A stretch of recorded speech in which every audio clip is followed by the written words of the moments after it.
할렐루야. 성금요일입니다. 다시 한번 십자가를 바라보시고 십자가의 사랑과 부활의 소망으로 살아가는 하루가 되시기를 주의 이름으로 축복합니다. 시편 16편 전체 주제는 생명의 심각한 위기를 직면했을 때에 그때 다윗이 어떤 신앙의 모습을 보여주는지 우리들에게 말씀을 해주고 있어요. 죽음을 초월한 신앙이라고 그랬습니다. 우리가 어제까지 이제 다윗의 그 신앙 세 가지를 살폈는데, 첫 번째 죽게 피하는 신앙이었음을 말씀을 나누고 있어요. 두 번째는 뭐하는 신앙이었다?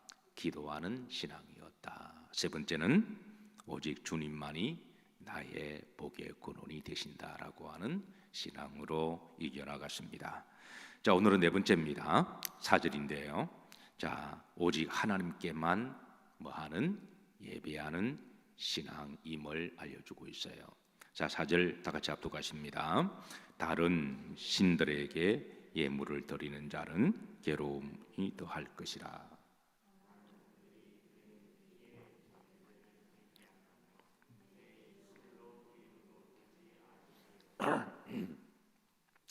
이게 원문에 보시면 다른 신들에게 되어 있습니다. 다른 신들에게 예물을 드리는 자는 그랬습니다. 다른 신들에게.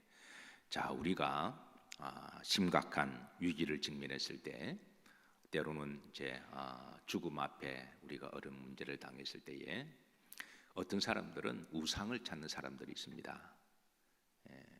무당들을 찾는 사람들이 있어요. 물론 또 어떤 사람들은 또 도움이 될 만한 사람을 찾거나 어떤 방법을 찾는 사람들이 있습니다. 그래서 오늘 본절에 보시면 다른 신들에게 예물을 드리는 자라고 그랬습니다. 어려움을 당했을 때에 다른 신들을 찾아서, 그런데 후렴절에 보시면 나는 그들이 드리는 피의 전제를 드리지 아니한다 그랬습니다. 그러니까 피의 전제는 피의 제물을 드리는 것을 말하는데요. 특별히 이제 사람을 제물로 드리는 그런 우상들이 있습니다. 구약에서는 대표적으로 사람을 제물로 받아서 사람의 피를 드리는 우상 신들 중에 하나가 몰렉 신이 있었습니다. 후렴절에 보시면 내 입술로 그 이름도 부르지 아니하리로다. 그 이름도, 그 우상은 이름들이 많아요. 우리나라 같은 경우도 뭐 이렇게 최영 장군의 신이라든가 그런 우상의 신들이 많이 있죠. 그런데 그 이름도 부르지 아니하겠다라고 지금 다윗이 하나님께 예배를 드리며 고백을 하고 있습니다. 오직 하나님께만 예배한다라고 하는 그런 믿음인데요. 중반절에 보시면 다른 신들에게 예물을 드리는 자는 무엇이 더할 것이라? 괴로움이 더할 것이다. 나의 그런 어떤 문제들이 풀어지고 또 평안이 얻는 게 아니라 괴로움이 더할 것이다. 어떤 사람은 어떤 일이 하도 안 되니까 또 이단을 찾아가서, 그 이단들은 그 쇼를 잘하거든요. 마치 무당 비슷하게 마치 이렇게 눈만 감으면 보인다 그런다거나 들린다 그러거나 그 사람한테 강한 임팩트를 주므로 사람들 막 호리는, 무당들도 그렇잖아요. 막 칼춤 추고 돼지 피 뿌리고 이런 모습들이 마치 뭔가 있는 것 같기도 하고, 또 이렇게 막 이렇게 굿을 흔들어대는 모습들이 사람 앞에 막 북치고 장구치고 막 정신없게 해서 사람 혼을 싹 빼앗아서 그렇게 해서 그 영을 호리는, 그래서 사람들이 힘들고 어려울 때에 그 영적 심리를 이용해서 그 사람들에게 마치 겁을 주기도 하고 때로는 막 정신없게 만들어서 그렇게 하는 이제 그런 형태들이죠. 근데 그렇게 하면 결국은 나중에는 무엇이 더할 것이라? 괴로움이 더할 거라는 거예요. 결국은 요한복음 10장 1절에 도적이 오는 것은 도둑질하고 죽이고 멸망시키는 것뿐이다. 그러나 내가 오는 것은 생명을 얻게 하고 더 풍성하게 하는 것이다. 우리나라에도 우상 숭배가 극심할 때 이런 종류의 인신 제사가 있었는데요. 제주도에 특별히 우상 숭배가 많았습니다. 그 제주도 가운데 지금은 이제 관광지로 그렇게 등록이 되어 있는 곳 중에 하나가 용암동굴이라고 하는 곳이 있는데요. 그 용암동굴 안에 큰 구렁이가 살고 있다고 그랬습니다. 이 용처럼 이무기 같은 큰 구렁이가 살고 있어서, 그래서 조선시대에 1년에 가장 큰 행사 중에 하나가 그 용암동굴에서 큰 무당들이 모여서, 그 제주도에 있는 무당들이 다 소위 뭐 신내림을 한다고 하는 무당들이, 이름교회나 알린다고 하는 무당들이 다 모여서 거기서 한바탕 푸닥거리 하고, 1년에 이제 농사도 잘 되고 그 마을을 지켜주기를 이제 바라는 푸닥거리를 하는 거죠. 그런데 그 이제 그 이무기 큰 뱀이 사람을 요구한다 그래서 그 사람을 바치는 그런 의식이 있었는데, 근데 그 처녀를 누구를 바칠 것인가? 그래서 집집마다 처녀들이 있는 집을 이제 제비뽑기를 해서 바치는 거죠. 근데 그 제비뽑기를 당한 그 부모가 얼마나 괴로울까요? 올해는 자기 딸이 되면, 그러니까 그 딸이 뭐 20몇 살까지 시집가기 전까지는 해마다 불안 속에 살아가는 거죠. 언제 뽑힐지 모르니까. 그래서 그렇게 뽑히면 그 고통 속에 눈물과 그래서 그런 날을 보내다가 그 이제 동굴 안에 그 이미구에게, 그 큰 뱀에게 잡혀 먹는 게 바로 용암동굴의 인신제사였습니다. 조선시대 서현이라고 하는 판사가 그게 부임해서 보니까 이런 비극적인 일이 일어나고 있거든요. 그래서 몇 해를 지켜보다가 이거는 아니다. 그래서 병사 수십 명을 데려가서 그 큰 뱀을 때려잡아 죽였습니다. 그 이후로부터 이제 그게 인신재산은 없어지기는 했지만 참 귀한 일을 한 거죠. 그런데 세월이 좀 지나니까 이 또 용하다고 하는 무당들이 그 앞에 가서 또 부닥거리 하기 시작한 거예요. 더 이상 인신재산은 없어졌지만 그래도 그곳이 영험한 장소라고 이 무당들이 소문을 내면서 또 여기에 넘어간 사람들도 똑같은 거죠. 그래서 또 그게 또 사람들이 모이기 시작하고 또 그게 민간 종교가 되어서 또 그 앞에 또 부닥거리 하는 일들이 또 그런 일들이 들어 있었습니다. 자, 사람이 절박한 문제를 만나면 지푸라기라도 잡고 싶은 심정은 이해가 됩니다.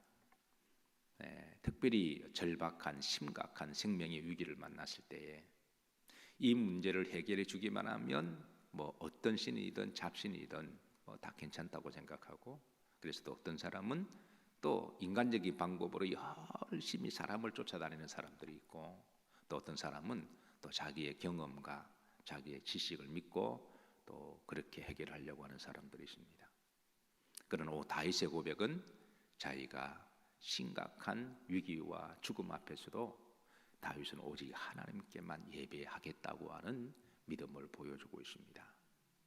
사랑하는 성도 여러분, 오직 하나님께만 예배드리시기를 주의 이름으로 축복합니다. 자, 다섯 번째, 하나님이 다시 회복시켜 주실 것을 믿는 신앙입니다. 언젠가는 하나님의 때가 되시면 하나님은 다시 회복시키시는 하나님이시다. 따라서 하십니다. 하나님은 회복시키시는 하나님이시다. 성경에 보면 다 때가 있다고 말씀하셨거든요. 다 때가 있다. 자, 5절 보십시다. 여호와는 나의 목과 산업과 나의 잔의 모이시니 소득이시니 나의 분깃을 지키시나이다. 여기 이제 산업은 헬레크라는 말로서 조상부터 쭉 내려오는 유산을 이야기합니다. 그 다음에 소득은 메나트라는 말로서 내가 노력한 것을 얻는 걸 말합니다.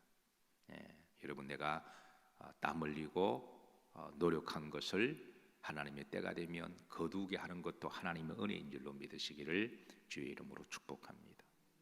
세 번째는 분깃은 하나님이 주시는 축복들을 이야기를 해요. 그래서 오늘 이게 주어는 하나님입니다. 여호와는 그랬습니다. 여호와는 나의 산업이시고 나의 소득이시고 나의 분깃이시다. 이 세 가지의 주어는 내가 아니라 사람이 아니라 세상이 아니라 하나님이심을 밝히고 있습니다. 그리고 후렴절에 보시면 뭐 하나이다 지키시나이다.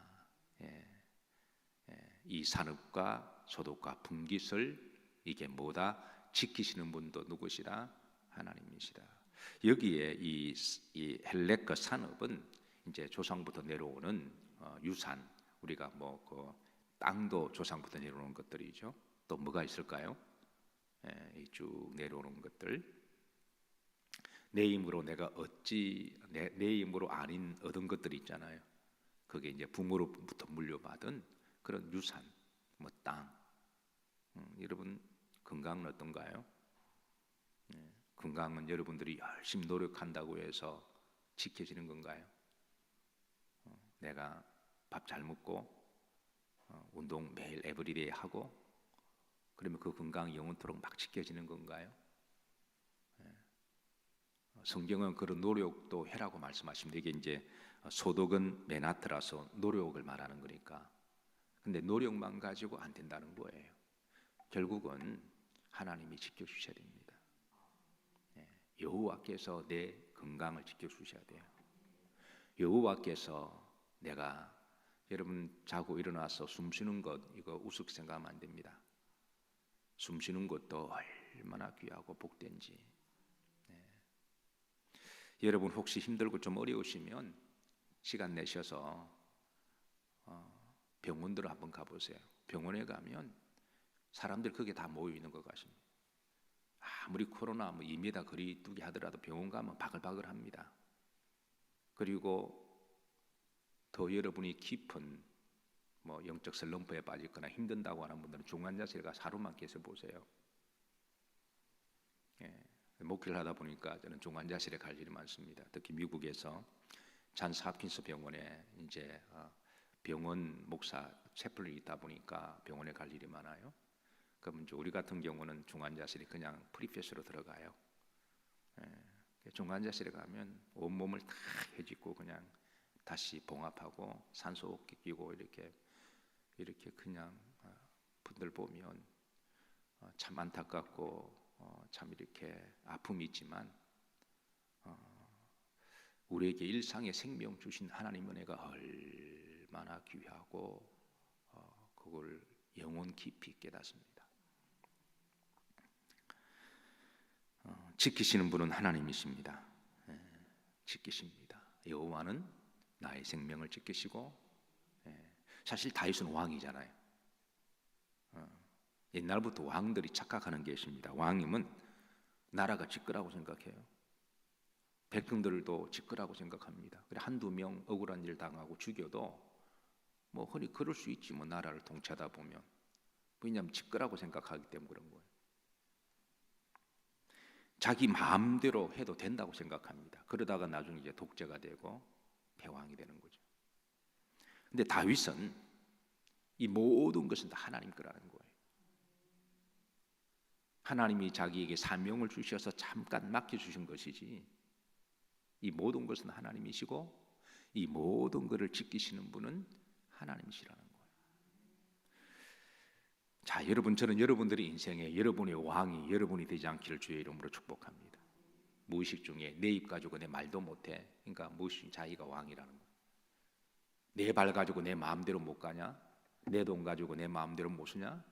그건 세상 사람들이 하는 말이고 그건 무의식 중에 내 인생은 내가 주인이고 마이웨이를 가고 싶은 그런 의식이 있는 거죠. 나의 왕은 내가 아니라 하나님이십니다. 내 자아나 내 속에 있는 내가 아니라 하나님이십니다. 오늘 하루도 여러분의 왕 되신 하나님을 찬양하시고 하나님이 나의 산업이시고 분기시고 소득이시나이다. 6절에 보면 내게 줄로 재어준 구역은 아름다운 곳에 있으며, 여기 이제 문자적으로 말을 하면 이것은 예루살렘을 이야기합니다. 하나님이 자로 딱 재워준 구역 예루살렘 성전을 이야기하거든요. 그곳은 거룩하고 아름다운 곳이다. 평소에 다윗의 성전 중심의 신앙을 잘 볼 수가 있어요. 힘들고 어려울 때에 사람이나 우상들이나 쓸데없이 돌아다니며 방황하거나 갈등하거나 그렇게 시간 보내지 아니하고 일단은 하나님의 전에 와서 예배하고 기도하는 것. 우리 성도들은 기본적으로 성전 신앙을 늘 가슴에 담고 살아야 됩니다. 어차피 우리가 가야 될 곳은 하나님의 집이니까. 어차피 우리 모두는 다 종착지가 천국이잖아요. 하나님의 집이니까. 그러니까 이 땅이 하나님의 집의 모형은 성전이잖아요. 그러니까 늘 성전 중심의 신앙. 제가 늘 강조하지만 성도는 성전의 보기설입니다. 어떤 사람은 집의 보기를 말합니다. 아파트 평수에 따라 지역에 따라 안테나를 쫙 세우고 청약하면은 당첨되면 프리미엄이 어떤 경우는 2배로 막 올라가니까 그래서 그게 굉장히 관심을 가지고 초미에 투자를 하고 그 사람들마다 다 집의 복에 대해서 그런 예민한 게 있죠. 근데 우리 성도들은 성전의 복이 살이에요. 저는 여러분들에게 성전의 복이 있으시기를 주의 이름으로 축복합니다. 왜냐하면 우리 이 땅의 성전을 내 집처럼 하나님 집처럼 그렇게 귀하게 복되게 왔다 갔다 하다가 나중에 에녹처럼 천국 가는 거예요. 저는 이 땅의 성전은 하늘 성전의 모형이라고 믿습니다. 히브리서 8장에 성막은 하늘에 있는 것의 그림자다 그러셨잖아요. 나에게 줄로 재어준 구역은 실로 아름다운 곳에 있으며, 이게 문자적으로는 지금 다윗이 예루살렘 성전을 두고 하는 말이거든요.